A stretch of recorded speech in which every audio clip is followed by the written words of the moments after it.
മലബാറിലെ ചരിത്രപ്രസിദ്ധമായ വള്ളിക്കുന്ന് നെറുങ്കൈതക്കോട്ട മേക്കോട്ട ഭഗവതി ക്ഷേത്രത്തിലെ താലപ്പൊലി മഹോത്സവം ഭക്തിസാന്ദ്രമായി. ഉത്സവം ദർശിക്കാൻ ഇത്തവണയും പതിവിലും കവിഞ്ഞ ഭക്തജന പ്രവാഹമാണ് എത്തിയത്.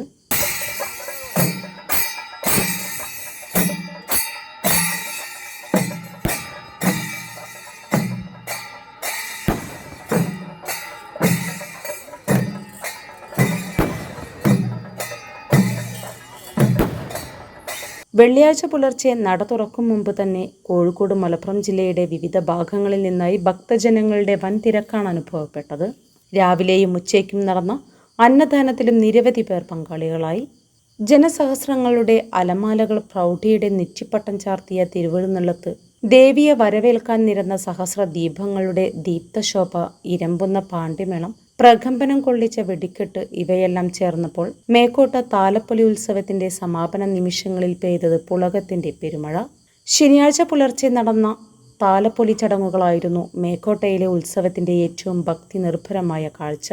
ക്ഷേത്രഭൂമിയിൽ നിറഞ്ഞു നിന്ന പുരുഷാരത്തിന്റെ നടുവിലൂടെ ദേവി ഗജാരൂഢയായി എഴുന്നള്ളി.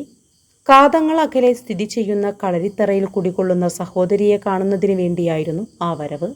താലപ്പൊലി പറമ്പിലെ കളരിത്തറയിലെത്തിയ ഭഗവതിയെ നൂറുകണക്കിന് സ്ത്രീ ഭക്തജനങ്ങൾ താലപ്പൊലിയുമായി വരവേറ്റു. പവിത്രമായ ദ്രവ്യങ്ങൾ നിറച്ച് പൂക്കുല കൊണ്ട് അലങ്കരിച്ച 100 താലങ്ങളിൽ ദീപങ്ങൾ തെളിഞ്ഞു. നാളികേരമുറിയിൽ എണ്ണയൊഴിച്ച് അരിത്തിരിയിട്ട് കത്തിച്ച ദീപങ്ങളിൽ തെളിഞ്ഞത് നാരീശക്തിയുടെ വ്രതശുദ്ധി. ഇരുവശത്തുമായി നിരന്ന ദീപങ്ങൾക്ക് നടുവിലൂടെ ആനപ്പുറത്തേറി ഭഗവതി എഴുന്നള്ളി. കൂടിക്കാഴ്ച മംഗളകരമായി എന്ന് വിളിച്ചറിയിച്ചുകൊണ്ട് വെളിച്ചപ്പാട് അരിയെറിഞ്ഞതോടെ സ്ത്രീ ഭക്തജനങ്ങൾ താലവുമേന്തി മേക്കോട്ടയെ ലക്ഷ്യമാക്കി ഓടി. ഓട്ടത്താലപ്പൊലി എന്നറിയപ്പെടുന്ന ഈ പ്രയാണമാണ് ഉത്സവത്തിലെ ഏറ്റവും നയനാനന്ദകരമായ കാഴ്ച. താലപ്പൊലി പ്രയാണത്തിന് പിന്നാലെ ആനപ്പുറത്തെഴുന്നള്ളി വന്ന ദേവിയെ ഭക്തജനങ്ങൾ ക്ഷേത്ര പരിസരത്ത് വെച്ച് പാണ്ഡിമേളത്തോടെ വരവേറ്റു. മേളം കലാശിച്ച് മതിലകത്ത് പ്രവേശിച്ച എഴുന്നള്ളത്ത് ശ്രീലകത്തെ 7 തവണ വലം വെച്ചു. തുടർന്ന് നടന്ന വെടിക്കെട്ടും കണ്ണും കാതും നിറച്ചു.